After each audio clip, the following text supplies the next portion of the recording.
Եթերում լուրերի ժամը 15-ի թողարկումն է, ես Մերի Դանիելյանն եմ, բարև ձեզ։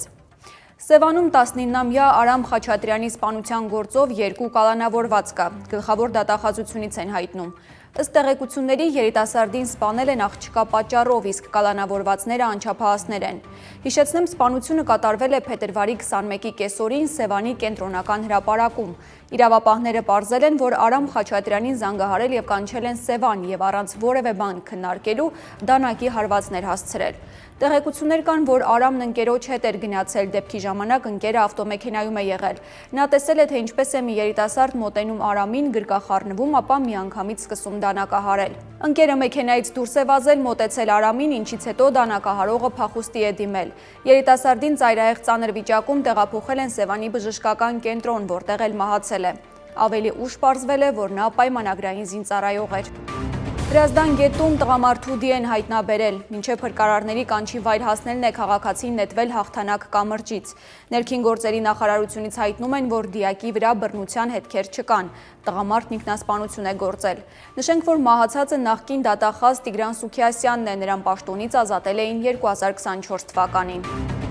Ի տարբերություն Նիկոլ Փաշինյանի մասնակցությամբ բոլոր պատարակների, որոնց ժամանակ զեղչվում էր ամենայն հայոց կաթողիկոսի անունը, այս կիրակի Սևանի Սուրբ Հրեշտակապետաց եկեղեցու պատարակի ընթացքում, որտեղ վարչապետը դարձյալ ներկա էր, պատարակիչը հնչեցրել է կաթողիկոսի անունը։ Եկեղեցու հոգևոր հովիվ Տեր Ստեփանոս քահանա Իգնաթևոսյանը լրատվամիջոցներին ասել է, որ պատարակը կատարվել է այնպես, ինչպես պետք է կատարվեր, ամենայն հայոց կաթողիկոս Գարեգին II-ի անվան հիշատակմամբ։ Ինչ վերաբերում է Փաշինյանի այցին, քահանան շեշտել է, թե ի սկզբանե այդ մասին տեղյակ չի եղել։ Ներկաներն ասում են, որ հավատավոր ժողովուրդն անակնկալի է եկել, երբ պատարակի ընթացքում ներս են մտել Փաշինյանի անվտանգության աշխատակիցները, որից հետո էլ հենց Փաշինյանն ու Գեղարքունիքի մարզպետ Կարեն Սարգսյանը։ Փայտով, հեղուկ գազով եւ ածուխով բեռնված մեծ քանակությամբ բեռնատար մեքենաներ այս պահին կանգնած են Վրաստանի սահմանին։ Վարորդներն ահազանգում են, որ փետրվարի 12-ից է խոչընդոտվում նրանց մուտքը մեր երկիր։ Հայաստան խմբակցության падգամավոր Գառնիկ Դանիելյանը հայտնում է, որ ռուս-վրացական անցակետում օրեր շարունակ սպասող վարորդներին որևէ բացատրություն չի տրվում։ Միայն ժամ առ ժամ ավելանում է մեքենաների քանակը։ Նշեմ, որ այս խնդրի վերաբերյալ դեռևս պաշտոնական որևէ մեկնաբանություն չկա։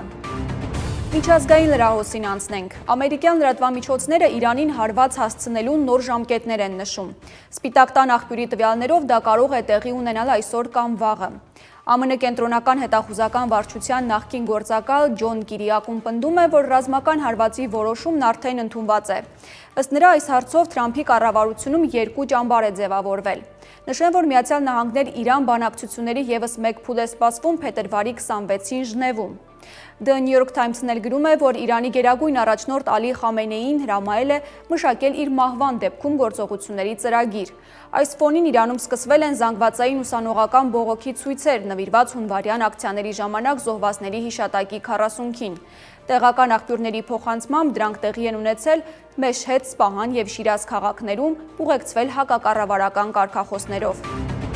Գրեթե քաղաքացիական պատերազմ է Մեքսիկայում։ Երկրի 5 նահանգում անկարգություններ են սկսվել Խալիսկոյի նոր սերունդ նարկոկարտելի առաջնորդ Էլ Մենչոյի հնարավոր սպանության մասին լուրերից հետո։ Մի շարք լրատվամիջոցների տվյալներով ոստիկան սպանելու համար կարտելը $1200 է վճարում։ Անկարգությունների էպիկենտրոն է դարձել Խալիսկո նահանգը, մարդիկ մեքենաներ են այրում, ճանապարհներ փակում։ Մի շարք շրջաններում ուժեղացվել է իրավապահ ուժերի ներկայությունը։ Առայժմ պաշտոնապես չի հաստատվել, որ խոշորագույն կարտելի ենթադրյալ առաջնորդը չեզոքացվել է։ Երկրի իշխանությունները համարում են, որ այս խմբավորումը Մեքսիկայի ամենադաժան եւ արագ աճող հանցավոր կազմակերպություններից մեկն է։ Խմբավորումը գործում է առնվազն 10 նահանգում։ Այսքանը առավել թարմ տեղեկություններով մենք եթերում կլինենք ժամը 17-ին։